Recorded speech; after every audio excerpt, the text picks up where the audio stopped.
بسم اللہ الرحمن الرحیم۔ تمام دیکھنے اور سننے والوں کو السلام علیکم۔ ناظرین، نیک لوگوں سے محبت کرنے والوں کے ساتھ ساتھ ان سے حسد کرنے والوں کی بھی کوئی کمی نہیں ہوتی۔ آج ہم آپ کو جو واقعہ سنانے جا رہے ہیں وہ سچا واقعہ امام اعظم ابو حنیفہ رحمۃ اللہ علیہ کے حاسدوں کا ہے، جنہوں نے آپ کے خلاف ایک بہت بڑی سازش کی، جس کو آپ نے اللہ کے عطا کردہ علم کے ذریعے اور اپنی حکمت سے بآسانی سے ناکام کر دیا تھا۔ ایک دفعہ امام اعظم ابو حنیفہ رحمۃ اللہ علیہ کے حاسدوں نے سوچا کہ امام اعظم ابو حنیفہ کے دامن پر ایک ایسا دھبا لگا دیا جائے کہ جس سے لوگ بدظن ہو جائیں۔ لہٰذا انہوں نے ایک جوان عمر بیوہ عورت سے رابطہ کیا اور اس سے کہا کہ تم کسی بہانے سے امام صاحب کو اپنے گھر پر بلا لو، ہم تمہیں اس کے بدلے میں ایک بڑی رقم ادا کریں گے۔ عورت بیچاری لالچ میں آ گئی اور پھسل گئی۔ امام صاحب جب رات کو گھر جاتے ہوئے اس عورت کے گھر کے سامنے سے گزرے تو عورت نے پردے میں کھڑے ہو کر کہا، اے ابو حنیفہ، میرا خاوند مر رہا ہے اور وہ کوئی وصیت کرنا چاہتا ہے اور وہ وصیت میرے سمجھ میں نہیں آ رہی ہے، خدا کے لیے آپ اس وصیت کو سن لیں اور پھر مجھے سمجھا دیں۔ امام اعظم ابو حنیفہ اس کے گھر میں داخل ہو گئے۔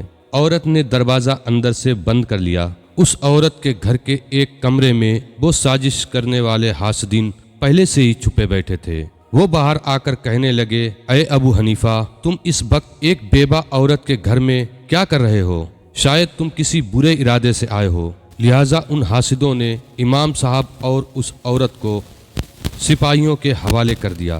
حاکم وقت تک بات پہنچی تو اس نے کہا، فی الحال ان دونوں کو قید خانے میں ڈال دیا جائے، میں صبح ان کا مقدمہ دیکھوں گا۔ امام صاحب اور اس عورت کو ایک اندھیری کوٹری میں بند کر دیا گیا۔ امام صاحب باوضو تھے، لہٰذا وہ نفلیں پڑھنے میں مشغول ہو گئے۔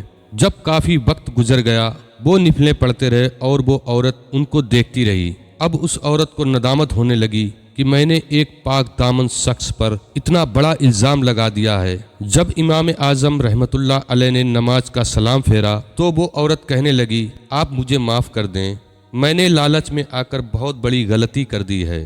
اور پھر اس کے بعد اس نے ان حاسدوں کی ساری کہانی کہہ سنائی کہ کس طرح انہوں نے اس کو لالچ دے کر اس کام پر آمادہ کیا تھا۔ امام صاحب فرمانے لگے، اب جو ہونا تھا وہ تو ہو چکا ہے، اب میں تمہیں ایک ترکیب بتاتا ہوں تاکہ ہم اس مصیبت سے چھٹکارا حاصل کر سکیں۔ اس نے پوچھا، وہ کیسے؟ آپ نے فرمایا کہ تم اس پہرے دار کی منت سماجت کرو کہ لوگ مجھے اچانک پکڑ کر لے آئے ہیں، مجھے بہت ضروری کام نپٹانے کے لیے گھر جانا ہے، تم میرے ساتھ چلو تاکہ میں وہ کام کر سکوں۔ پھر جب پہرے دار مان جائے تو تم اپنے گھر کے بجائے میرے گھر پر چلی جانا اور میری بیوی کو سارا حال بتا دینا تاکہ وہ تمہارے اسی برقعے میں لپٹ کر یہاں میرے پاس آ جائے اور پھر تم اپنے گھر چلی جانا۔ اس کے بعد اس عورت نے رو دھو کر اس پہرے دار کا دل موم کر لیا اور یوں امام صاحب کی بیوی حوالات میں ان کے پاس پہنچ گئی اور وہ عورت اپنے گھر پہنچ گئی۔ جب صبح ہوئی تو وقت کے حاکم نے طلب کیا کہ امام اعظم اور اس عورت کو میرے سامنے پیش کیا جائے۔ محفل میں حاسدوں کی ایک بھیڑ جمع تھی۔ جب پیشی ہوئی تو حاکم وقت نے کہا، اے ابو حنیفہ، تم اتنے بڑے عالم ہو کر بھی گناہ کبیرہ کرتے ہو؟ امام صاحب نے پوچھا، آپ کیا کہنا چاہتے ہیں؟ حاکم نے کہا کہ آپ ایک غیر عورت کے ساتھ رات کے وقت ایک مکان میں اکیلے پائے گئے ہیں۔ امام صاحب نے فرمایا کہ وہ غیر عورت نہیں ہے۔ حاکم نے پوچھا، پھر وہ کون ہے؟ آپ نے اپنے سسر کی طرف اشارہ کرتے ہوئے فرمایا کہ ان کو بلاؤ اور یہ دیکھ کر پہچان لیں کہ یہ عورت کون ہے۔